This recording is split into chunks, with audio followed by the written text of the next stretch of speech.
Olá, meus queridos alunos. O assunto que iremos ver é sobre leishmaniose tegumentar, a sexta doença de grande importância para a saúde pública, transmitida pelo mosquito do gênero Lutisomia, e podemos destacar uma espécie muito importante na transmissão dessa doença, o Lutisomia whitmani. Esses insetos, eles também são conhecidos popularmente como cangainha, birigui, mosquito de parede, mosquito palha, dependendo da região. Então, cada região vai coloca um nome popular. A morfologia externa. O inseto ele apresenta cabeça, tórax e abdômen e 3 pares de patas e um olho composto na cabeça, e também uma tromba que é chamada de prosbóscidas. Nas fêmeas, essa prosbóscida é adaptada para o reparto sanguíneo, se alimentar de sangue, porque o sangue dos mamíferos é importante para o desenvolvimento embrionário do inseto, no caso dos filhos, né, dos embriões. Então é importante para o desenvolvimento. Mas também se alimenta com carboidrato, frutoses, o açúcar das frutas, o néctar das flores. No caso dos machos, eles só se alimentam de carboidrato. Então, quem faz a transmissão da leishmaniose segmentar são as fêmeas no ato no ato da hematofagia, no ato em que ela está se alimentando de sangue. Então, aqui está uma foto de um macho. No fim do abdômen se encontra o órgão copulador. E aqui a fêmea se alimentando de sangue, está com um abdômen cheio de sangue. E aqui o ciclo biológico desse inseto. Como é que ele se desenvolve? Acasalam, geralmente no voo, a fêmea põe o ovo, do ovo saem as larvas se tornam em pupa, nessa fase ela não se alimenta mais e depois se torna em adulto. Então é uma metamorfose completa chamada de holometábulo, insetos que apresentam metamorfose completa. Aí estão os habitats, onde as fêmeas podem depositar seus ovos, entre pedras, formigueiros, cavernas, troncos de árvores, tocas de animais, e um local muito disputado pelas fêmeas é o bananal, porque as bandeiras, essas falsas folhas dos troncos vão caindo, envelhecendo e vão cobrindo o solo, e embaixo do solo ela coloca os ovos. Então é um inseto diferente do culex, que é a muriçoca, o nome da muriçoca é culex, e do Aedes aegypti, que coloca os ovos na água. Essa espécie de inseto, que é também conhecida como flebótomo, eles colocam os ovos no solo. Então se torna muito difícil o controle dessa doença devido o inseto, o vetor da transmissão da doença, colocar os seus ovos no solo. Então se torna complicado no controle do vetor responsável em transmitir a doença. Aqui as áreas, como é que essa doença surge? As áreas modificadas, o ambiente modificado. Então as casas eram para ser 500 metros de distância da mata, mas na zona rural as casas são próximas às matas. Geralmente atrás tem um bananal.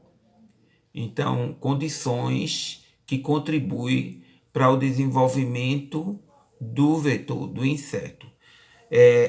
O desmatamento, as queimadas e a urbanização desordenada. Desmata e vai construindo. Então os insetos, eles ficam sem os seus habitats naturais. Lá no habitat natural, eles se alimentam do sangue dos animais silvestres. Então se alimenta do sangue da preguiça, do tamanduá, do tatu, da raposa, do timbu, dos ratos silvestres. Esses animais morrem ou eles saem do ambiente porque o ambiente está sendo desmatado, então o inseto fica sem alimento E o que é que acontece? Vai se alimentar do sangue do homem, do animal doméstico, e transmite a doença. As leishmanias, que é o protozoário que causa a doença, vivem nesses animais e não causam nenhum prejuízo, vivem em constante harmonia. Mas quando o inseto pica esses animais e pica o homem e o animal doméstico, então as leishmanias, que é o protozoário causador da doença, vai causar úlceras que, dependendo da evolução, pode chegar à forma mais grave que vocês vão ver mais adiante. Também um reservatório das leishmanias, que é o protozoário causador da doença, são os ratos norvegicos, que é a ratazana que conhecemos. Também elas são infectadas com as leishmanias. As leishmanias vão viver em constante harmonia, mas ele passa a ser um reservatório da doença. Quando o inseto pica o animal doméstico, no caso as fêmeas, causam essas lesões como vocês estão vendo no focinho, aqui é a forma mais graves, que chama mucocutânea, no testículo, em qualquer parte do corpo. Aqui está os protozoários, as leishmanias. A mais grave é a Leishmania brasiliensis, aqui temos aqui em Pernambuco. Mas ela pode ser encontrada em várias regiões do país. Então, Promastigota é encontrada no inseto, ela é alongada como um espermatozoide e tem uma cauda, um flagelo com que ela se locomove. Isso ela fica no intestino do inseto, quando o inseto se alimenta de um sangue contaminado dos animais silvestres. Quando pica o homem, ela perde essa cauda e fica a forma amastigota, que são esses pontinhos que vocês estão vendo. Então é a forma mastigota. O nome das leishmanias são 3 tipos mais importantes encontrados circulando no país: Leishmania brasiliensis, Leishmania guaianensis e Leishmania amazonensis. Eu quero destacar a Leishmania brasiliensis porque ela causa a forma mais grave da doença. Aqui estão as formas clínicas. Causa uma úlcera no local da picada do inseto, uma úlcera com as bordas elevadas, grânulos no meio e exsudado, um líquido que vai escorrendo. Eu pergunto aos pacientes, a ferida chora? Eles dizem chora. Tem que ser um linguajar bem simples, porque são pessoas a maioria da zona rural, que muitas vezes são analfabetos.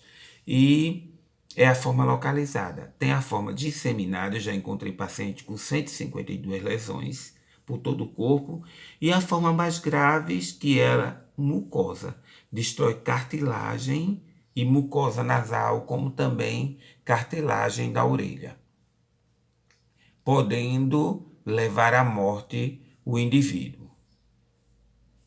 E por hoje, obrigado. Espero que vocês tenham entendido com esse pequeno resumo sobre a doença leishmaniose tegumentar que temos no nosso estado, em várias regiões do nosso estado. Um abraço a todos.